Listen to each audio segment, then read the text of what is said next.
Muito bem. A palavra de Deus nos mostra tudo a nosso respeito e a respeito do nosso relacionamento com Deus, da nossa comunicação com o Pai, dessa comunicação tão maravilhosa que liga a terra aos céus e os céus à terra. É isto mesmo. Quando nós oramos, nós falamos com Deus. Quando nós oramos, nós trazemos o céu à terra. E ao trazer o céu à terra, quem está aqui conosco? O Senhor Jesus, que disse: onde estiverem 2 ou 3 reunidos em meu nome, eu aí estou no meio deles. O Espírito Santo que habita em nós está conosco em todo o tempo. Então nós podemos orar e crer. Nós podemos orar e ver que o Senhor é real, é presente, é maravilhoso, nos fala, nos ensina, nos conforta, nos exorta, nos ama, nos mostra o caminho, nos corrige, nos disciplina e Ele nos mostra na Sua palavra como viver ligados a Ele. E nós vamos descobrir que precisamos de intercessores. É isto mesmo. Nós precisamos de alguém para interceder por nós. Quando Pedro estava para passar por um momento de prova tão grande e realmente ele negou Jesus. Ele disse: eu não conheço este homem. Foi uma fraqueza tão grande de Pedro. Ali naquele momento, Pedro podia se perder para sempre, como Judas Iscariote se perdeu. Mas Jesus disse a Pedro, antes que tudo acontecesse, Jesus disse: Pedro, Satanás pediu para te joeirar como trigo, mas eu roguei por ti, para que a tua fé não desfaleça. Jesus disse: Pedro, eu roguei por ti. Em João capítulo 17, quando Jesus está preparando os discípulos para o momento da cruz, quando o Senhor há de dar a sua vida, de morrer ali na cruz, no nosso lugar, quando o Senhor há de experimentar o momento mais duro de todo o seu ministério, a morte na cruz, a separação do Pai ali, a ausência, quando Jesus vai se tornar pecado em nosso lugar, vai esponjar toda a nossa culpa. Então, Jesus, ali, no capítulo 17 de João, ele, antes de passar por toda essa experiência, ele ora ao Pai. E a oração de Jesus está escrita aqui na Bíblia, em João 17. Jesus ora ao Pai e ele pede em favor dos discípulos. Ele diz: Pai, eu não rogo apenas por estes, pelos 12. Eu não rogo apenas por estes com quem eu convivi nesses 3 anos e meio, mas eu rogo por todos os que hão de crer em mim. E a oração de Jesus me alcançou. A oração de Jesus alcançou você. A oração de Jesus, como uma flecha de vitória, como um dardo de vitória lançado o mais longe possível no tempo e no espaço. Jesus, com esta oração, ele atravessou Jerusalém, Judeia, Samaria, Síria, o Líbano, naquela época a Ásia Menor, a Europa, Roma, todas as nações da terra. Ele alcançou com sua oração. E não somente no espaço, mas também no tempo. A oração de Jesus, ela atravessou o tempo. O século I, os homens do século II, do século V, do século XII, do século XVI, do século XX, do século XXI. A oração intercessória de Jesus nos alcançou. Jesus orou por nós, Ele orou por mim, Ele orou por você. E a Bíblia vai nos mostrar isto, não somente nesta oração que o Senhor fez, mas nos mostra Jesus, nos mostra o Espírito Santo como nossos intercessores. Jesus sabe quais são os planos do inimigo, o que ele planeja para nos fazer cair, para nos fazer fraquejar, para nos enfraquecer e nos empurrar despenhadeiro abaixo. Mas o Senhor diz, como ele disse para Pedro: eu roguei por ti, eu orei por ti, para que a tua fé não desfaleça. Deus não vai permitir nenhuma provação, nenhuma prova que seja acima das nossas forças. Ele vai nos preparar. Você já teve algum sonho em que o Senhor está te preparando que vem aí coisa forte? Sonhar com serpente, com cobra, com cães, com animais atacando, com águas sujas, com ondas que vêm, com tempestade, com escuridão. O Senhor mostra o que está para acontecer, para que nós possamos orar e nos preparar, para que nós possamos ter o nosso coração descansado no nosso Deus e saber que Ele cuida de nós. Ele nos mostra, Ele nos revela. Então, vamos ver aqui na Escritura que está em Isaías, capítulo 59, do verso 16 ao 17. Olha o que Deus falou aqui no Antigo Testamento. Diz assim: viu que não havia ajudador algum e maravilhou-se de que não houvesse um intercessor, pelo que o seu próprio braço lhe trouxe a salvação, e a sua própria justiça o susteve. Vestiu-se de justiça como de uma couraça, e pôs o capacete da salvação na cabeça. Pôs sobre si a vestidura da vingança e se cobriu de zelo como de um manto. Deus mesmo viu que não havia ninguém para interceder pela nação, e Ele intercedeu. Ele levantou o seu braço. Neste texto, Deus revela a Isaías que ele contemplou a terra, que ele contemplou os homens, ele contemplou a nação de Israel e ele viu que não havia ajudador, ele viu que não havia ninguém com coração sensível, contrito, com o coração ligado aos céus para interceder pela nação, para interceder pelo povo de Israel. Então, o Senhor trouxe esta palavra através de Isaías, dizendo que ele se maravilhou de que não houvesse um intercessor e pelo seu próprio braço trouxe a salvação. Nós vamos ver Jesus sendo chamado aqui no Antigo Testamento de a destra de Deus, o braço direito de Deus, a mão estendida de Deus. É Yeshua, é o Messias, é Jesus. É o ungido de Deus, é o Cordeiro de Deus que vai tirar o pecado do mundo, que vai ser enviado à terra com uma missão tão gloriosa. Braço fala de ação, ação. E o que Jesus fez foi exatamente isto. Ele agiu sob o poder do Espírito Santo, guiado pelo Pai Celestial para trazer a salvação. E o texto diz: a sua própria justiça o susteve. Ou seja, a própria justiça de Deus. Jesus, ele não pagou o preço do seu sangue ao diabo, dizendo: oh, eu vim comprar as almas dos homens, toma aqui meu sangue. Não, absolutamente.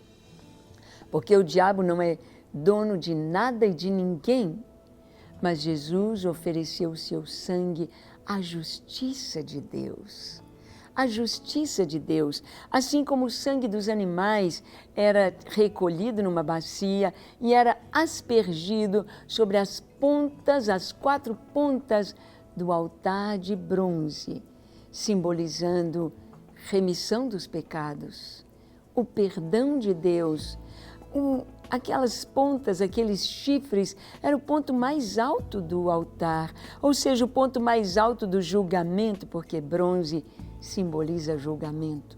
O ponto mais alto do julgamento, a justiça de Deus tinha de ser satisfeita.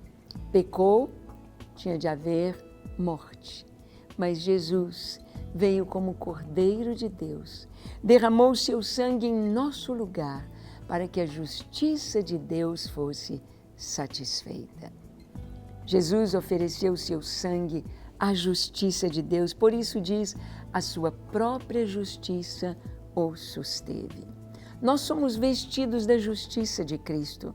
Nós somos vestidos de roupas limpas, roupas sem pecado, santificação, justificação. E o que é justificação? É Deus olhar para mim, é Deus olhar para você e não ver pecado nenhum. Como pode ser isso? Nós não pecamos? Pecamos, falhamos, mas em Cristo. Quando recebemos Cristo, o sacrifício que Ele fez em nosso lugar, quando nós cremos nele, nós somos lavados no seu sangue, perdoados, nossos pecados são zerados. E a partir de então, o que temos de fazer se pecarmos ou quando pecarmos é confessar. Diz a palavra, se confessarmos os nossos pecados, Ele é fiel e justo para nos perdoar os pecados e nos purificar de toda injustiça. Por isso, Isaías diz, ele vestiu-se de justiça como de uma couraça, pôs o capacete da salvação na cabeça, pôs sobre si a vestidura de vingança e se cobriu de zelo como de um manto. Sabemos onde o apóstolo Paulo pegou toda a armadura de Deus, onde ele pegou a couraça da justiça e o capacete da salvação. Pegou aqui em Isaías. Claro que não foi Paulo, claro que foi uma revelação do próprio Espírito de Deus a Isaías e a Paulo, que o Senhor mesmo, Jesus, o Messias, colocou o capacete da salvação. O capacete da salvação. Houve um momento quando Jesus estava em Cafarnaum e estava em uma casa lotada de gente. Tinha gente na sala, gente nos quartos, gente na cozinha, todo mundo se apertando, querendo ouvir Jesus. E 4 amigos vinham trazendo um amigo deles paralítico. Não sabemos há quanto tempo aquele homem estava paralítico, mas ele estava numa cama, sem poder andar. E os 4 amigos foram carregando aquela maca, carregando aquela cama e procuraram entrar na casa, não tinha jeito. Ninguém ia dar licença para eles passarem. E ficava muito grande, muito desajeitado para chegar onde o Senhor estava. Então, no teto, eles abriram, removeram alguma coisa lá no telhado, quem sabe madeira, quem sabe a cobertura de palha, palha de coqueiro, de tamareira. Eles abriram aquele espaço e desceram por cordas aquele homem onde Jesus estava. E Jesus olhou para ele e disse, filho, perdoados estão os teus pecados. E todos começaram a dizer, como ele pode perdoar pecados? Só quem pode perdoar pecados é um que é Deus. E Jesus, olhando para eles, disse, por que vocês estão pensando isto? Qual é mais fácil?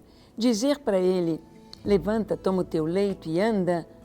Ou dizer, perdoados estão os teus pecados? Claro que curar as pessoas, outros como Elias, Eliseu, profetas, foram usados pelo Senhor para trazer a cura. Mas o perdão dos pecados, ninguém, porque o perdão dos pecados implicava em inocência diante de Deus, um coração justo e limpo que deveria dar a vida. Jesus, homem, Deus, as 2 naturezas, a natureza divina colocada no ventre de Maria e a natureza humana gerado ali em carne e osso, Jesus, o Messias, o ungido, o Cristo de Deus. E Jesus deu a sua vida por nós, derramou o seu sangue, e este sangue que seria derramado é que seria a propiciação ou daria o perdão para os nossos pecados. Por isso ele diz, qual que é mais fácil dizer para o paralítico? Levanta e anda, como todos os profetas, ou perdoados estão os teus pecados. E para isto, ele teria de dar a sua vida. E ele então disse, para que vocês saibam que o Filho do Homem tem autoridade e poder na terra para perdoar os pecados, disse ao paralítico, levanta, toma o teu leito e vai para a tua casa. Sim, Jesus tomou o capacete da salvação. Aqui não só um capacete como uma arma protetora de guerra, mas esta salvação como autoridade, como uma coroa de um general, ou um capacete de um general diferenciado dos outros capacetes dos guerreiros. Jesus é o que nos traz a salvação. Ele tomou a couraça da justiça e diz aqui, e Deus mesmo viu que não havia entre eles um intercessor, então Ele mesmo intercedeu. Não havia ninguém para interceder pela nação, ninguém, e Ele intercedeu. Jesus se colocou diante do Pai, intercedendo por Israel. Lembra quando Jesus, ali no Monte das Oliveiras, olhando para Jerusalém, Jesus chorou.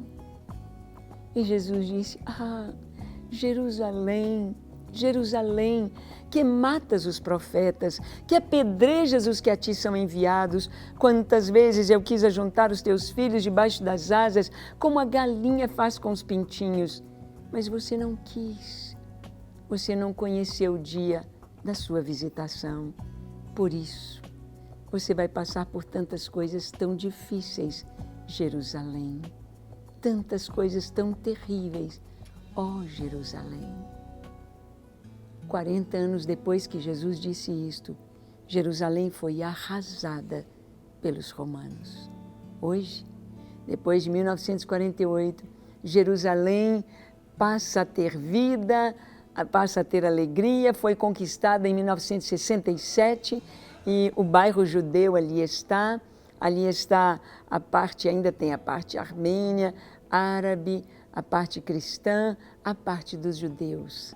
Jerusalém, mas ainda, Jerusalém ainda não está conhecendo o dia da visitação, ainda não reconheceu o Messias, Yeshua de Nazaré. Então ainda muito sofrimento virá sobre Israel e sobre Jerusalém. Mas o Senhor nos pede para interceder, e Ele intercedeu, e Ele programou no cronograma divino a salvação de Israel, que vai se dar daqui a pouquinho na vinda de Jesus. Vamos ver que Deus enviou o seu intercessor, porque intercessor é aquele que vai se colocar entre Deus e o homem. É aquele que vai trazer em si, no seu coração, toda a súplica, toda a queixa, toda a necessidade do ser humano para que Deus atenda. E a maior de todas é a condenação humana, a condenação ao inferno, e que Jesus trouxe diante do Pai, e Ele mesmo trouxe a resposta no seu sangue, na cruz do Calvário. Abra comigo a sua Bíblia em 1 Timóteo, capítulo 2, no versículo 5. Diz assim o texto: porquanto há um só Deus e um só mediador entre Deus e os homens, Cristo Jesus, homem. Olha que coisa linda que Paulo diz. Porquanto há um só Deus, um só. Você vai na Índia e lá você vai ver as vacas andando pela rua, sem ninguém tocar nelas. Eles dão alimento, elas não têm dono, elas não representam economia, elas são adoradas. Eles põem comida para os ratos. Ninguém pode matar uma barata, não pode matar um rato, não pode, eles são sagrados. Sagrados, é isto aí. Eu vi um templo grande, bonito, que é um templo dos macacos. Eles adoram os macacos, inclusive os monges, os sacerdotes deste templo, para ficarem parecidos com macacos, eles colocam parecendo um coco sobre a sua boca, para ficarem semelhantes aos símios, aos macacos. Adoram macacos. Adoram seres mitológicos, seres tão terríveis, monstros, mulher cheia de braço e pessoa que tem uma tromba de elefante, as coisas mais terríveis. O paganismo é tão irracional. Paulo, ele nos diz na carta aos Romanos que os homens transformaram a glória de Deus em coisas terrenas. Conhecendo Deus, o Criador, adoraram a criatura mais do que o Criador. Vendo na natureza, vendo quem fez todas estas coisas. Eu me lembro que quando uma equipe nossa de missionários voltou lá do Nordeste, do sertão nordestino, o pastor Gustavo contou que eles estavam evangelizando as pessoas e ali havia aqueles que eram devotos do Padre Cícero. E eles foram conversar com um velhinho e disseram para aquele velhinho: o senhor sabe quem criou todas as coisas? Quem criou o sol, a lua, as estrelas? Ele esperava que isso fosse uma resposta óbvia no Brasil, que é um país cristão. Ele pensou que aquele homem ia responder: sim, foi Deus quem criou tudo isto. Sabe qual foi a resposta dele? Ele disse: sei sim, senhor. Quem criou tudo foi o Padre Cícero. É irracional, é ilógico adorar rato, adorar macaco, adorar vaca. Quem cuida de vaca sabe que é um animal que come grama. É irracional pensar isto. Mas nos nossos dias, na Índia, no Nepal, nestes países onde o hinduísmo impera, é esta irracionalidade. E você pode ter certeza, todas as pessoas que não adoram o Deus verdadeiro, o Deus da Bíblia, o Deus de Israel, o Deus criador dos céus e da terra, estão adorando trevas, estão adorando o diabo. Não tem outra, ou é o bem ou o mal, ou é Deus ou demônios. E eles levam os homens a essa irracionalidade. E o Senhor diz: porquanto há um só Deus. E lembre-se, Jeová não é o mesmo Alá. Mesmo que os muçulmanos digam Alá é o único Deus, é o mesmo Deus dos cristãos, é o mesmo Deus de Israel, não é não.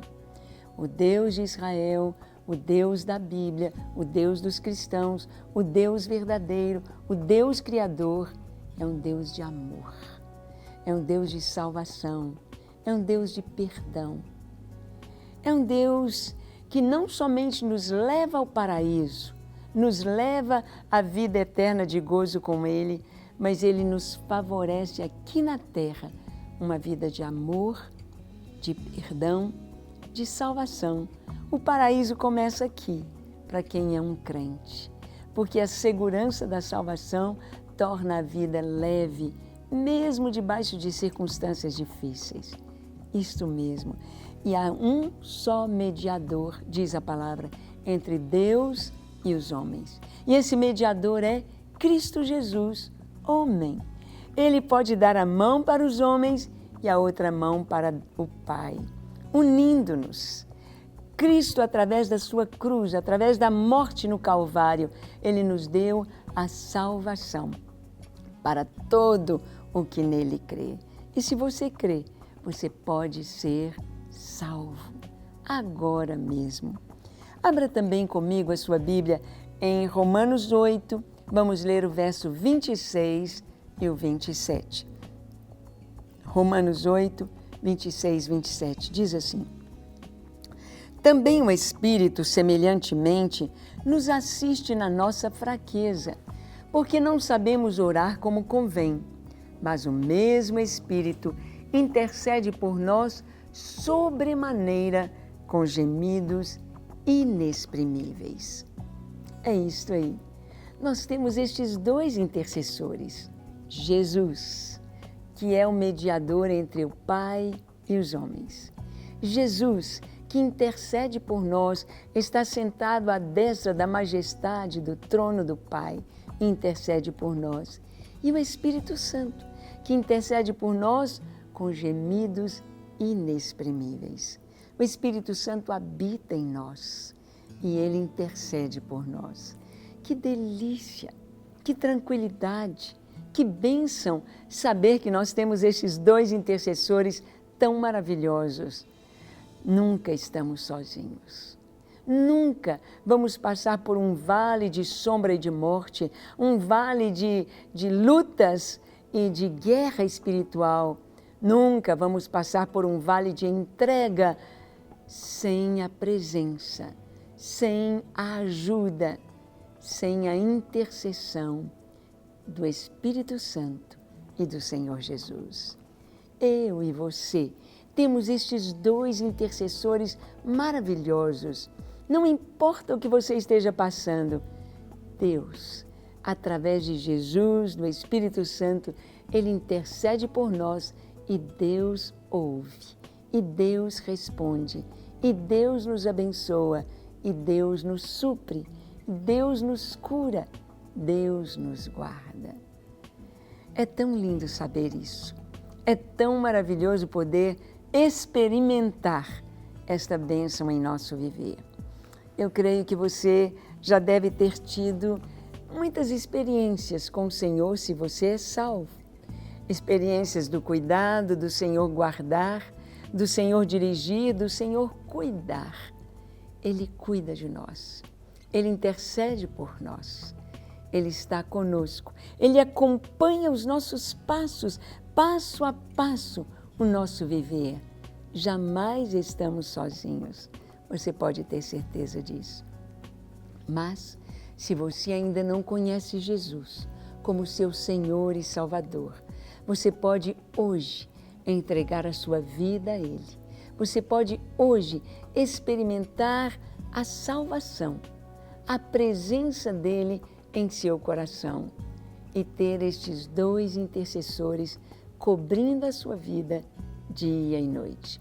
Você quer experimentar isto? Você quer ter esta alegria, esta paz e esta certeza em seu coração? Então eu te convido a orar conosco. Feche os seus olhos, curve a sua fronte.